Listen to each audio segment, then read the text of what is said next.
બેટા એરા so hello good afternoon and welcome back to my YouTube channel. તો મારા હાથમાં છે એક આ ફટાકડો લવિંગિયાથી થોડોક નાનો અને પોપઅપનો મોટો ભાઈ, મતલબ લવિંગિયાનો નાનો ભાઈ અને પોપઅપનો મોટો ભાઈ.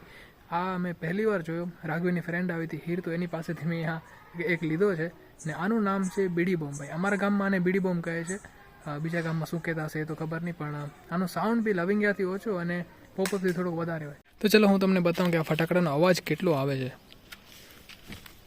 અરે ફૂટતો કેમ નથી યાર? દિવાલ પર મારી જુઓ. હે વધારે જ દમ લગાડવું પડે છે ફોડવા માટે. પોપઅપ તો આટલી વારમાં ફૂટી જાય, પણ આને આપણે 2 ટ્રાય લાગી ભાઈ ફોડવા માટે. ઈર ને રીતિને ફટાકડા ફોડવા માટે આવે છે. જો પહેલાં તો બીડી બોમ્બ લઈ આવી હતી અને હવે તો લવિંગિયા લઈ આવીએ છીએ. એમાં ફટાકડો ક્યાંય કિલોમીટર દૂર રાખશે, પછી લગાડીને 1 કિલોમીટર બીજે ભાગશે, હે ને?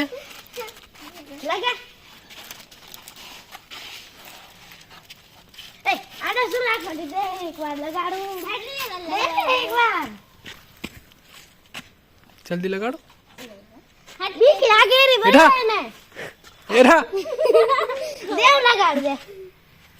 લાગ્યો. ભાગો જો ક્યાં ભાગી ગયા.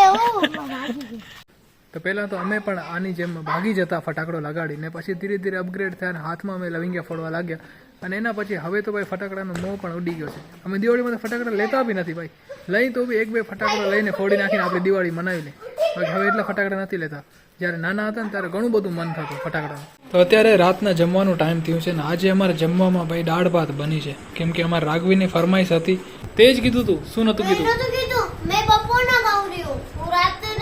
હા તો દહીં આવ્યું ને એટલા માટે દાળ ભાત બની, હે ને? દહીં કોને ખાવું તું? તો પછી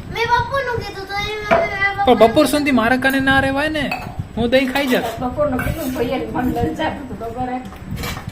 આમ તો જો દાળ ભાત બપોરે બને, પણ આમાં ઘરે રાતે બને છે. મને આજ દહીં ખાવાની મજા આવે.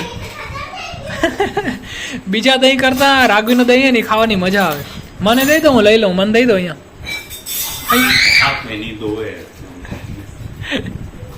શું થયું? તો રાઘવી આજે સ્કૂલે નથી ગઈ. લાસ્ટ ડે હતો સ્કૂલનો, એમાં બી આજે નથી ગઈ. હું મેડમને કહું છું, જેટલા બી મેડમ આ વિડીયો જોવે છે ને, તો એને સ્પેશિયલ સજા દેજો, ઘણું બધું હોમવર્ક દેજો દિવાળી વેકેશનમાં. હોમવર્ક આવેલું ને, હજુ વધારે તને મળશે, સ્પેશિયલ મળશે હોમવર્ક. તો કેમ નથી ગયા આજે સ્કૂલે? લાસ્ટ ડે તો કોઈ નથી આવતો. તારા બીજા બધા ફ્રેન્ડ ગયા હશે, તું જ નહીં ગયો. આમ બધાએ પ્લાન બનાવી રાખ્યો હતો કે નીચે ક્લાસથી. હા ઓકે. સો ગાઈઝ, આજનો જે બ્લોગ છે ને અહીંયા સુધીથી રાખશું. બહુ નાનો બ્લોગ છે, કેમ કે કાલે પછાનો હું ગયો તો કામથી બહાર અને લેટ થઈ ગયો આવવામાં, અને પછી જેટલો બ્લોગ બન્યો ને એટલો મેં બનાવ્યો છે. તો કંઈક 3.5 કે 4 મિનિટનો માંડ બ્લોગ બન્યો હશે. તો અહીંયા સુધી વિડીયો જોઈને પસંદ આવે તો લાઈક કરજો, ન હોય તો ચેનલને સબસ્ક્રાઈબ કરજો. ફરી મળીશું આવતીકાલે નવા બ્લોગ સાથે. ત્યાં સુધી તમારું ધ્યાન રાખજો. Tata, bye bye, take care.